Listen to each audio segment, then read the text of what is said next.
মই এটা কথা সুধিম গগৈ ডাঙৰীয়াক, তেওঁ SITৰ সদস্য নেকি? তেওঁ যে সঠিক পথত যোৱা নাই বুলি কৈছে, তেওঁ কোনোবা SITৰ মেম্বাৰে টিমে তেওঁক জনাইছে নেকি? যদি জনোৱা নাই, গৌৰৱ গগৈয়ে ৰাইজৰ ওচৰত ক্ষমা খুজিব লাগে।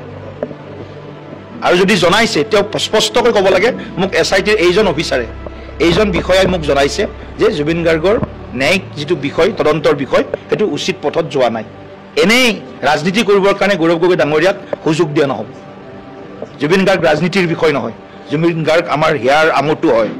ইয়াক লৈ তেওঁলোকে যি ধৰণৰ এটা পৰিৱেশ ৰচনা ষড়যন্ত্ৰ কৰিব বিচাৰিছে, আমি কোনোপধ্যে অসমৰ ৰাইজৰ ওচৰত বিনম্ৰ আহ্বান আমাৰ যে অসমৰ ৰাইজেও এই ক্ষেত্ৰত এই যে খোলা পানীত মাছ ধৰাৰ, এইটো সময়ত খোলা পানীত মাছ ধৰাৰ বিষয় নহয়। এইটো সময় জুবিন গাৰ্গক ন্যায় দিবৰ কাৰণে সকলো একলগ হ'ব লাগে। কিন্তু এওঁলোকেতো জুবিন গাৰ্গৰ ৰাজনৈতিক যাত্ৰাত জুবিন গাৰ্গৰ গানো লগাই দিয়ে, মায়াবিনী গান লগাই দিয়ে, এওঁলোকে বিহু মাৰে এইটো সময়ত। গতিকে এওঁলোকৰ কোনো ধৰণৰ সংবেদনশীলতা মই যে ভাবোঁ প্ৰকৃততে আছে এনেকুৱা নহয়। এওঁলোকে এতিয়া মানে ৰাইজৰ লগত থকাটো দেখুৱাইছে, আৰু ৰাইজৰ লগত আমি তেওঁলোকতকৈ বহুত বেছি ভাল পৰিমাণে আছোঁ। জুবিন গাৰ্গৰ সন্দৰ্ভত আগত তেওঁলোকৰ নেতাসকলৰ কি মন্তব্য আছিল, যেতিয়া জুবিন গাৰ্গ ডাঙৰীয়াক আমি ডিব্ৰুগড়ৰ পৰা এয়াৰ এম্বুলেঞ্চেৰে আমি দিল্লী লৈ গৈছিলোঁ ট্ৰিটমেণ্টৰ কাৰণে, সেই সময়ত কংগ্ৰেছৰ নেতাই মানে অসম চৰকাৰে অবাবত পইচা খৰচ কৰিছে বুলি তেওঁলোকৰ ষ্টেটমেণ্ট আছে। তাৰ কাৰণে ক্ষমা খোজক। গৌৰৱ গগৈ ডাঙৰীয়াই কংগ্ৰেছৰ নেতৃত্বই যেতিয়া এইবিলাক বক্তব্য দিছিল, জুবিন দাই যি কথা কৈ গৈছিল বাদ দিয়ক, বিজেপিকো কিবা কৈ গৈছে আৰু কাৰোবাক কিবা কৈ গৈছে, সেইটো তেওঁৰ মনোভাৱ। আজি এই গানটো ওলাই আছে, অন্ধ শাসন ভণ্ড শাসক। কেতিয়া লিখিছিল জুবিন দাই গান? 96-97ত এই জুবিন দাই গানটো লিখিছিল। তেতিয়া শাসন কাৰ আছিল? কংগ্ৰেছৰ শাসন আছিলে। কংগ্ৰেছৰ শাসনৰ দুৰৱস্থা দেখি, ভয়ংকৰ দুৰ্নীতি ভ্ৰষ্টাচাৰ দেখি, কংগ্ৰেছৰ নেতাবিলাকৰ আচৰণ দেখি জুবিন দাই সেই গীতটো লিখিছিল বোধহয়, অন্ধ শাসন ভণ্ড শাসক। 2024ত জুবিন দাই গান গোৱা নাই, 2023ত 2016ৰ পিছত জুবিন দাই গান গোৱা নাই। গান গাইছে 96-97 চনত। হয়তো তেতিয়া অগপৰ চৰকাৰ আহিব পাৰে, সেইটো সময়ত বোধহয় 96 চনত অগপৰ চৰকাৰ আহিছে, কিন্তু অভিজ্ঞতাটো হয়তো তাৰ আগৰ চৰকাৰৰ পৰা আহিছে। 91 চনৰ পৰা 96 চনলৈ কংগ্ৰেছৰ চৰকাৰ। গতিকে তেওঁলোকে অসমখনক যিধৰণে মানে গোটেই বিষয়ত আমাক যিধৰণে পিছ পেলাই লৈ গৈছে, তেওঁলোকৰ কেৱল ভোট বেংকৰ ৰাজনীতিৰ পৰা আৰম্ভ কৰি গোটেই যিবিলাক কথা কৰিছে, সেইবিলাক আজিৰ সময়ত চৰ্চাৰ বিষয় নহয়। তেওঁলোকে উলিয়াইছে। তেওঁলোকে উলিওৱাৰ কাৰণে ৰাজনৈতিকভাৱে জুবিনদাৰ প্ৰতি শ্ৰদ্ধা জনোৱাৰ লগতে আমি তেওঁলোকৰ উত্থাপন কৰা প্ৰশ্নৰ উত্তৰ আমি ৰাজনৈতিক দল হিচাপে দিবই লাগিব। কিন্তু জুবিনদা, আকৌ কৈছোঁ, ৰাজনীতিৰ বিষয় নহয়। জুবিনদাৰ আত্মাই শান্তি পাব লাগে, জুবিনদাৰ পৰিয়াল গৰিমা বৈয়ে ন্যায় পাব লাগে, শত সহস্ৰ লক্ষ অনুৰাগীয়ে ন্যায় পাব লাগে। এইটো কথা আমাৰ প্ৰাথমিক আৰু প্ৰধান আমাৰ চিন্তাৰ বিষয়। আৰু তাৰ কাৰণে চৰকাৰে যিমান পাৰে সিমান তেখেতৰ মৃত্যুৰ দুঃসংবাদ পোৱাৰ দিনৰ পৰা আৰম্ভ কৰি আজিলৈকে প্ৰতিটো বিষয় ৰাইজে বিচৰা ধৰণে, অনুৰাগীয়ে বিচৰা ধৰণে কৰিবৰ কাৰণে চেষ্টা কৰিছে। কাৰণে ন্যায় বিচৰাটোৱে আচলতে আমাৰ গোটেই জাতিটোৰ কাৰণে দুৰ্ভাগ্যজনক বিষয়। যিজন জুবিনে গোটেই জাতিটোক সদায় এটা সুকীয়া ৰূপ দিছিল, মাত্ৰা দিছিল, আৰু সেই জাতিটোৱে এতিয়া জুবিনৰ ন্যায় বিচাৰি আন্দোলন কৰিবলগীয়া হৈছে। ইয়াতকৈ আৰু দুখজনক কথা আচলতে একো হ'ব নালাগে। তদন্ত চলি আছে, বহুতে সন্দেহ ব্যক্ত কৰিছে। মই ব্যক্তিগতভাৱে এতিয়াও মই তদন্ত প্ৰক্ৰিয়া যিহেতু শেষ হোৱা নাই, মই এটা আস্থা ৰাখিছোঁ, বিশ্বাস ৰাখিছোঁ যে সময়ত সঠিক তদন্ত পাম।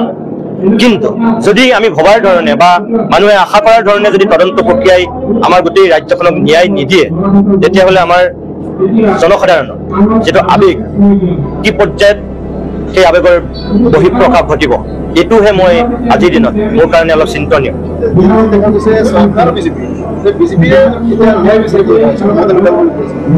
ইতিমধ্যে সামাজিক মাধ্যম যোগেদি মোৰ নিজৰ ক'বলগীয়াখিনি মই কৈছোঁ, টেলিভিশ্যনৰ যোগেদি ক'বলগীয়াখিনি মই কৈছোঁ, আজিও মই কৈছোঁ, য'ত কেন্দ্ৰত বিজেপি চৰকাৰ, য'ত ৰাজ্যত বিজেপি চৰকাৰ, আৰু এতিয়া সেই বিজেপিৰ দলে আকৌ জুবিনৰ ন্যায় বিচাৰি ৰাজপথত সমদল কৰিম বুলি কৈছে। তেনেহ'লে মইতো ক'ব বিচাৰোঁ যে এতিয়া আৰু ৰাজপথত সমদল কৰিবলৈ বাকী থাকিল কোন? CID আৰু SIT। এতিয়া SIT আৰু CIDয়ে ৰাজপথত সমদল কৰিব লাগিব ন্যায় বিচাৰি, সেইটোৱে বাকী থাকিল গৈ। তাতকৈ মই একো নকওঁ।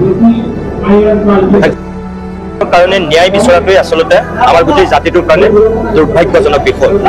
যিজন জুবিনে গোটেই জাতিটোক সদায় এটা সুকীয়া ৰূপ দিছিল, মাত্ৰা দিছিল, আৰু সেই জাতিটোৱে এতিয়া জুবিনৰ ন্যায় বিচাৰি আন্দোলন কৰিবলগীয়া হৈছে। ইয়াতকৈ আৰু দুখজনক কথা আচলতে একো হ'ব নালাগে। তদন্ত চলি আছে, বহুতে সন্দেহ ব্যক্ত কৰিছে। মই ব্যক্তিগতভাৱে এতিয়াও মই তদন্ত প্ৰক্ৰিয়া যিহেতু শেষ হোৱা নাই, মই এটা আস্থা ৰাখিছোঁ, বিশ্বাস ৰাখিছোঁ যে সময়ত সঠিক তদন্ত পাম। কিন্তু যদি আমি ভবাৰ ধৰণে বা মানুহে আশা কৰাৰ ধৰণে যদি তদন্ত প্ৰক্ৰিয়াই আমাৰ গোটেই ৰাজ্যখনক ন্যায় নিদিয়ে, তেতিয়াহ'লে আমাৰ জনসাধাৰণৰ যিটো আৱেগ, কি পৰ্যায়ত সেই আৱেগৰ বহিঃপ্ৰকাশ ঘটিব, এইটোহে মই আজিৰ দিনত মোৰ কাৰণে অলপ চিন্তনীয়।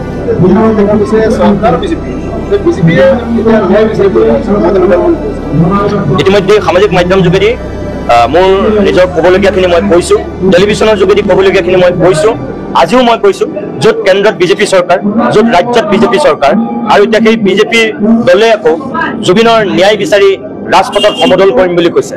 তেনেহ'লে মইতো ক'ব বিচাৰোঁ যে এতিয়া আৰু ৰাজপথত সমদল কৰিবলৈ বাকী থাকিল কোন? CID আৰু SIT। এতিয়া SIT আৰু CID য়ে ৰাজপথত সমদল কৰিব লাগিব ন্যায় বিচাৰি, সেইটোৱে বাকী থাকিল গৈ গৈ, তাতকৈ মই একো নকওঁ। আমি দীপাৱলীৰ পোহৰে সকলোকে উজ্বলাই তোলক, আমাৰ জাতিটো আৰু আগুৱাই যাওক, অসমখন আগুৱাই যাওক, তাকে কামনা কৰিছোঁ। কেন্দ্ৰীয় চৰকাৰে বহু প্ৰচেষ্টাৰ মূৰত আমাৰ কাজিৰঙাৰ 32 কিলোমিটাৰ এলিভেটেড কৰিডৰ আৰু নেশ্যনেল হাইৱেৰ অনুমোদন দিছে। আমি আশা কৰিম যে ডিচেম্বৰ জানুৱাৰী মাহত ইয়াৰ যাতে আধাৰশিলা স্থাপন কৰিব। তেওঁলোক যাওকগৈ, ঘূৰি অহাৰ পিছত আমাৰ SITৰ যি হেড আছে মুন্না গুপ্তা, তেওঁ আপোনালোকক নিশ্চয় ব্ৰিফিং কৰিব, কাৰণ তাত আলোচনাৰ পিছতহে আমি গম পাম। আলোচনা কৰি ঘূৰি আহক, তেওঁ সাংবাদিকসকলক আহি ছিংগাপুৰ ভ্ৰমণত তেওঁলোকে যিখিনি পালে বা যি আলোচনা কৰিলে নিশ্চিতভাৱে সাংবাদিকসকলক অৱগত কৰিব। ইয়াতকৈ আৰু ভাল খবৰ কি থাকিব পাৰে? ইমান ডাঙৰ এলিভেটেড কৰিডৰ হৈ গ'ল। Thank U sir. জুবিন গাৰ্গৰ ন্যায় পাব লাগিব। জুবিন গাৰ্গৰ ন্যায় অসমৰ লাখ লাখ মানুহৰ, অসমৰ কোটি মানুহৰ দাবী, আৰু এই ন্যায় নাপালে এই চৰকাৰ আৰু ব্যৱস্থাৰ ওপৰত আমাৰ কেনেকুৱাকৈ বিশ্বাস থাকিব? চৰকাৰ আৰু ব্যৱস্থাৰ ওপৰত তেওঁলোক যে এই ক্ষেত্ৰত জুবিনক ন্যায় দিবলৈ চেষ্টা কৰি আছে, তাক সোনকালে প্ৰমাণ কৰক। আমি হিমন্ত বিশ্ব শৰ্মাই চৰকাৰক আমি প্ৰত্যাহ্বান জনাইছোঁ, আপুনি সোনকালে এইটো প্ৰমাণ কৰক যে জুবিনক আমি ন্যায় দি আছোঁ, জুবিনৰ ন্যায় হ'ব, আৰু জুবিনক কোনে হত্যা কৰিলে, কি ধৰণে মৃত্যু হ'ল, অসমৰ ৰাইজক এই কথা জনাব লাগিব। আহি চাওক, জুবিন গাৰ্গৰ য'ত ঘটনাটো হৈছিল তাতে যিটো প্লেচ অফ অকাৰেঞ্চ, সেই প্লেচ অফ অকাৰেঞ্চত এতিয়ালৈকে তদন্তকাৰী দল যাব নোৱাৰিলে। আমাৰ ডাঙৰ প্ৰশ্নটো এইটো যে সেই ঠাইলৈ এতিয়ালৈকে কিয় যাব নোৱাৰিলে? ভাৰত ৰাষ্ট্ৰৰ দৰে ইমান বিশাল আৰু ব্যাগুম কূটনৈতিক ব্যৱস্থা থকা এখন ৰাষ্ট্ৰ, য'ত জুবিন গাৰ্গৰ বিৰাটেই বন্ধু এজন বৈদেশিক মন্ত্ৰী, ৰাজ্যমন্ত্ৰী আপোনাৰ পবিত্ৰ মাৰ্ঘেৰিটা, তেওঁলোক থকাৰ পিছতো আজি যেন আইনী সুৰুঙাৰে অপৰাধী ওলাই যাব, তেনেকুৱা এটা পৰিৱেশৰ নিচিনা আমাৰ মনত, এইটো ভুল হওক, এইটো মিছা হওক, এইটো কল্পনা কৰোঁ, তেনেকুৱা লাগি আছে। গতিকে আমি জুবিন গাৰ্গৰ ন্যায় পাব লাগিব। হিমন্ত বিশ্ব শৰ্মা নেতৃত্বাধীন চৰকাৰখনে কি ধৰণে কেনেকুৱাকৈ তদন্ত প্ৰক্ৰিয়া সম্পূৰ্ণ কৰি ন্যায় দিব, এই কথাটো তেওঁলোকে জানে। আমি অসমৰ জনগণে একো নাজানো, আমি কেৱল জানো জুবিন গাৰ্গে ন্যায় পাব লাগে। When I was 17 years old, I went for a mountaineering course in Sikkim, and every day when we would go for training, I would see Kanchenjunga, Mount Kanchenjunga in front of us. And what I liked about the mountain was that it was honest, transparent, unshakable, and beautiful. Today, while I was coming, Gaurav said that Zubinji said that he was Kanchenjunga, and immediately it connected to me that he was Kanchenjunga because he had the qualities of Kanchenjunga. You can see the worth of a person in their house. I just came from Zubinji's house. He had wealth, he had success, and he had humility, which is something that Assam should be extremely proud of. I told Zubinji's father that his wisdom, his support built Zubinji, gave a voice to this wonderful state, and that we all thank him, the entire family, and of course Zubin Garg ji for what they have done, not just for Assam, but for the whole country.